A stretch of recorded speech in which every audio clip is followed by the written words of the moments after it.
మన రక్షకుడు అయిన యేసుక్రీస్తు వారి అతి పరిశుద్ధమైన శ్రేష్టమైన నామంలో ఉదయకాల మన్నా అనే చక్కని కార్యక్రమాన్ని చూస్తున్న మీ అందరికీ నిండు హృదయంతో వందనాలండి.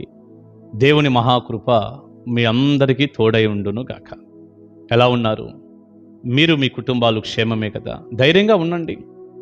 ఆయన నీకు తోడై ఉన్నాడు. పరిశుద్ధ గ్రంథంలో నుంచి దేవుని వాక్యాన్ని ఇలా చదువుకుందాం. యెషయా గ్రంథం 43వ అధ్యాయం 2వ వచనం. నిన్నటి దినాన మొదటి వచనాన్ని ధ్యానించాం కదా. ఈరోజు 2వ వచనాన్ని ధ్యానం చేద్దాం. నీవు జలములలో బడి దాటునప్పుడు నేను నీకు తోడయుందును, నదులలో బడి వెళ్ళునప్పుడు అవి నీ మీద పొర్లి పారవు, నీవు అగ్ని మధ్యను నడుచునప్పుడు కాలిపోవు, జ్వాలలు నిన్ను కాల్చవు. హల్లెలూయా. ప్రియులారా, దేవుడు తన ప్రజలతో చెప్తున్న మాట, చేస్తున్న ఒక గొప్ప వాగ్దానం. ఆయన ఏమంటున్నాడు అంటే, నీవు జలములలో బడి దాటునప్పుడు నేను నీకు తోడై ఉంటాను, నదులలో బడి వెళ్ళునప్పుడు అవి నీ మీద పొర్లిపారవు. నదుల్లో బడి వెళ్తావు, జలములలో బడి దాటుతావు, అవి నిన్నేమి చేయు. నీవు అగ్ని మధ్యను నడుచున్నప్పుడు అగ్ని మధ్యలో పడతావు, అగ్ని మధ్యలో నడుస్తావు, కానీ నువ్వు కాలిపోవు, జ్వాలలు నిన్ను కాల్చవు. ఎందుకని? అగ్నిలో పడ్డా కూడా మనం కాలిపోము, అగ్నిలో నడిచినా ఎందుకు కాలము, జలములలో బడి వెళ్తున్నప్పుడు ఎందుకని మనం మునిగిపోము, ఎందుకు నాశనము కాము అంటే, ఈ చదివిన వచనంలో చక్కని మాట, నేను నీకు తోడయ్యుందును. హల్లెలూయా. బా, ఎంత చక్కని మాట అండి. దేవుడు మనకి తోడుగా ఉంటాడట. ఇక నువ్వు నదిలో పడి వెళ్ళినా, అగ్నిలో పడి నడిచినా నువ్వేమీ భయపడక్కర్లేదు. ప్రియులారా, జలములలో బడి లేక నదుల్లో బడి వెళ్ళినప్పుడు లేక అగ్ని మధ్య నడిచినప్పుడు అంటే అర్థం ఏంటి చెప్పను ఒక మాట. నిజంగా నువ్వు అగ్నిలో పడ్డా, జలములలోకి వెళ్ళినా ఆయన అనుకుంటే తప్పకుండా కాపాడగలిగిన వాడే, అనుమానమే లేదు. ఎర్ర సముద్రం దగ్గరికి వచ్చినప్పుడు పాయలు చేసి ప్రజల్ని నడిపించలేదా? షడ్రకు మేషకి అబేద్నెగోలు అగ్నిగుండంలో పడితే అగ్నిలోనికి దిగొచ్చి కనీసం అగ్ని వాసన కూడా తగలకుండా వారిని కాపాడలేదా? ఆయన అనుకుంటే అలాంటి అద్భుత కార్యాలు కోకొల్లలుగా చేయగలిగిన శక్తి కలిగిన దేవుడు. అది ఆయన చిత్తం అయితే. 2, ఈ జలములలో బడి వెళ్ళుట, అగ్ని మధ్య నడవటం అంటే అర్థం ఏంటంటే శ్రమలు. ఇప్పుడు నదుల్లో పడిపోతే శ్రమే కదా అది, నదిలో పడితే. అగ్ని మధ్య నడవటం, జ్వాలల మధ్యలో నడవటం అంటే అదేంటి? శ్రమది. దైవజనుడైన పేతురు గారు తన పత్రికలో అంటాడు, మీకు అగ్ని వంటి మహాశ్రమలు సంభవించినప్పుడు మీకు ఏదో ఒక వింత జరుగుతున్నట్లుగా ఆశ్చర్యపోవద్దు అన్నాడు. అగ్ని లాంటి శ్రమలండి.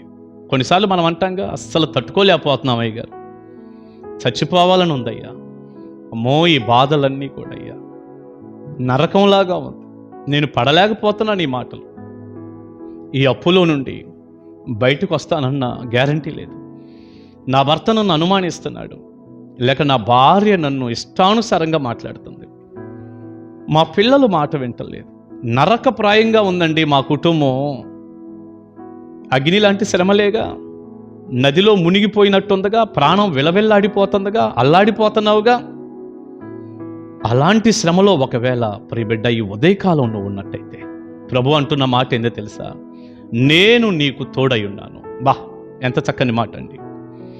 ఈనాడు వారు రాలేదు, వీరు రాలేదు, ఎవరో మనతో లేరు. మా అన్న వస్తాడనుకున్నాను, మా మామయ్య వస్తాడనుకున్నాను, వీళ్ళు వస్తారనుకున్నాను, వాళ్ళు వస్తారనుకున్నాను, ఎవరూ రాలేదు. కృంగిపోతున్నావా? వాళ్ళు రారు, నువ్వేం కృంగిపోనక్కర్లేదు. బైబిల్ క్లియర్గా చెప్పింది, మనుషులను నమ్ముకొనుట కంటే యెహోవాను ఆశ్రయించుట మేలు, రాజులను నమ్ముకొనుట కంటే యెహోవాను ఆశ్రయించుట మేలు. వారు రారు, కానీ దేవుడు నీతో ఉండి నిన్ను విడవడు. తేడా లేదా? ఆయన ప్రాణం అంతా మన మీదే పెట్టుకుంటాడు. ఇంకా మనమేదో మనల్ని మనం మోసం చేసుకుంటూ ఆయన లేకుండా మేము ఉండగలమని తిరుగుతుంటాం కానండి. మందిరాలు మానేసి దేవుని సన్నిధి వదిలేసి తిరుగుతూ ఉంటాం మనమేదో పెద్ద గొప్పోళ్ళలాగా. కానీ ఆయన ఏం చేస్తాడో తెలుసా?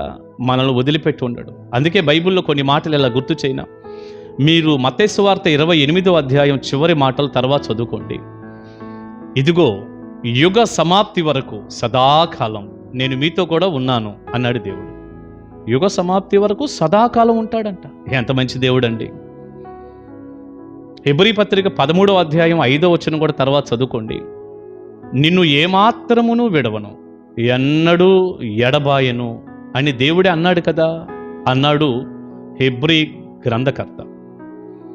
ఆయన మనల్ని ఎన్నడూ విడవడట, ఏమాత్రము ఎడబాయడట. ఎంత గొప్ప మాట అది. ఎన్నడూ ఏమాత్రం అన్నయ్య మీరు అండర్లైన్ చేయండి. అంటే మనల్ని వదిలి ఆయన ఉన్నాడా? ఉండడు. శ్రమ కలిగితే ఇంకా దగ్గరకు వస్తాడు. నువ్వు నదిలో పడి మునిగిపోతుంటే, అగ్ని మధ్య కాలిపోయే ప్రమాదాలు జరుగుతుంటే ఆయన చూస్తూ ఉంటాడా? అంతటి శ్రమ గుండా నువ్వు వెళ్తుంటే నిన్ను వదిలిపెడతాడా? నీ తోడుగా ఉండడు. నీతో రాడు. ఆయన వస్తాడు. నువ్వు జలములలో పడి నదుల్లో పడి వెళ్ళేటప్పుడు అవి నిన్ను ముంచకుండా నిన్ను కాపాడతాడు. అగ్ని మధ్య నడుస్తుంటే ఆ జ్వాలలు నిన్ను కాల్చకుండా ఆయన నిన్ను కాపాడతాడు.